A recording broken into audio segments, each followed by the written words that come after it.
not everything lives up to the hype. Welcome to MojoTravels, and today we'll be counting down our picks for the world's most overrated travel destinations.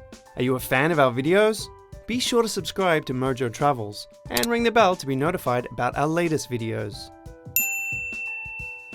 For this list, we're looking at attractions and destinations that appear on the bucket lists of many travelers, but which often leave people disappointed once they actually get there. So come along as we explore a selection of general locations and specific attractions that fail to live up to expectations. For the record, we're not saying that any of these places don't have any charms or need to be avoided, we're just here to help you manage your expectations. The French Quarter, New Orleans, Louisiana. When people think of this admittedly beautiful area, New Orleans, they think of jazz music, a sense of theatricality, people coming together to revel in the streets, and of course, Mardi Gras. Sadly, the popularity of the French Quarter has largely robbed this iconic destination of both its charm and its authenticity. Wandering the French Quarter, you're unlikely to encounter any locals unless they're serving you at a bar. Instead, you're greeted by droves of sloppy drunks. It's like spring break, but decidedly more middle-aged and in uncomfortable cramped quarters. It's hard to find a good meal that isn't ridiculously overpriced, and if you're there for music, you're better off venturing into one of the neighboring areas, like Marigny, where you can actually find up-and-coming acts at watering holes still frequented by locals. The architecture thankfully remains just as beautiful as advertised. Hobbiton movie set, Mata Mata, New Zealand. There are few fantasy worlds that have been brought to life on film quite as spectacularly as Peter Jackson managed to do for Middle-earth with his adaptation of J.R.R. Tolkien's The Lord of the Rings. Thankfully, the Hobbiton set has been preserved and improved upon so that people can make that fantasy a reality and actually walk through Hobbiton. Sadly though, like so many fantasies, this one is undermined by real-world limitations. The overall design is undeniably fantastic, so visitors who know how to manage their expectations will likely have a great time. That being said, paying $80 to $90 for a 1-hour tour is steep, and unfortunately there's no real opportunity for exploration, as the tours are guided and move very quickly.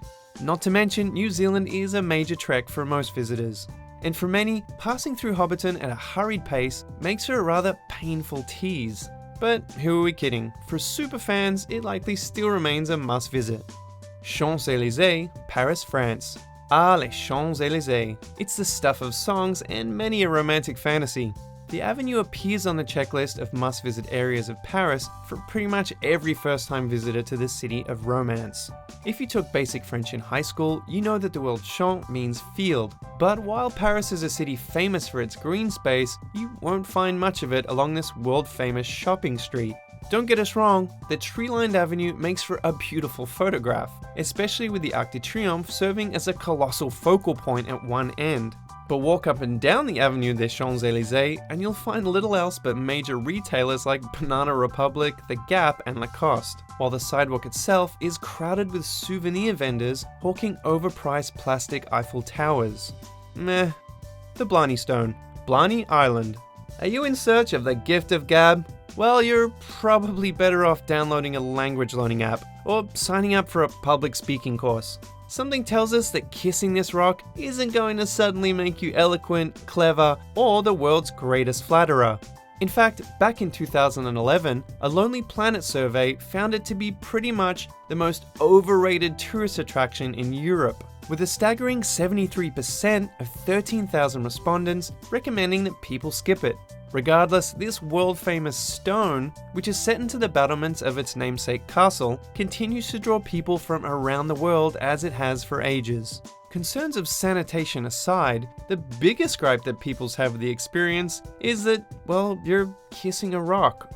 That's it. The castle itself is perfectly nice, and might provide added appeal to architecture enthusiasts, but there's just not a whole lot going on here.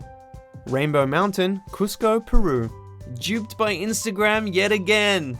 With the right lighting conditions, some editing, and some handy filters, the Montaña de Siete Colores, or Vinicunca, lives up to its name.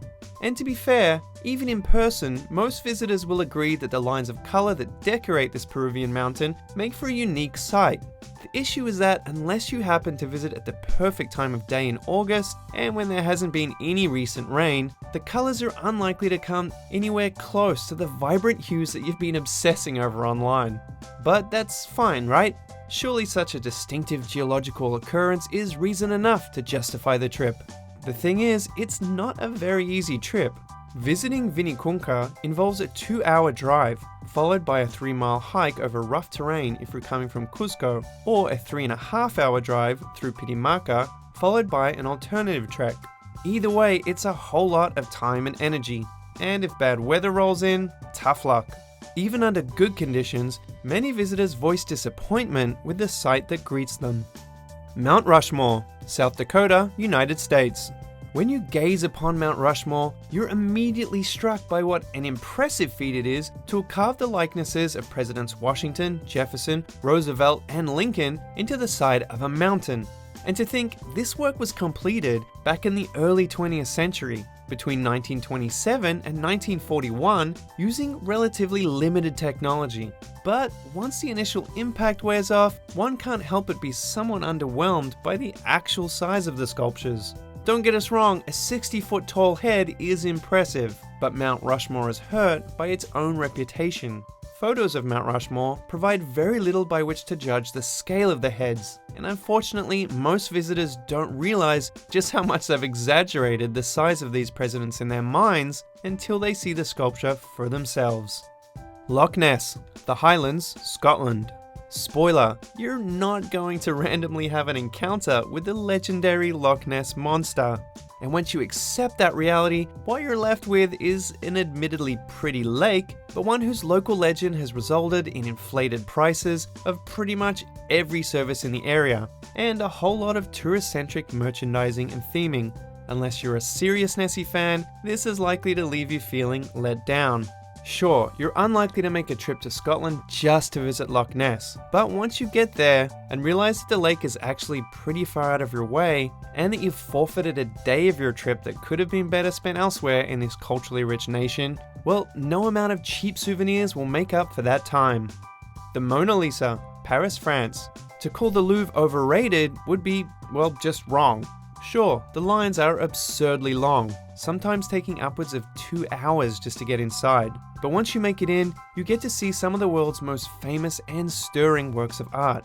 Sadly though, one of the most iconic pieces in the collection has become a frequent source of disappointment due to its modest size. Despite its colossal artistic reputation, the Mona Lisa measures only about 30 by 21 inches, which actually occupies relatively little wall space.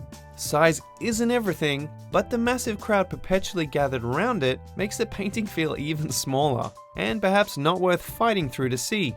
In 2019, one survey of British travellers reported that according to respondents, the Mona Lisa was the world's most disappointing tourist attraction. Ouch. Do you agree with our picks? Check out this other recent clip from MojoTravels, and be sure to subscribe and ring the bell to be notified about our latest videos.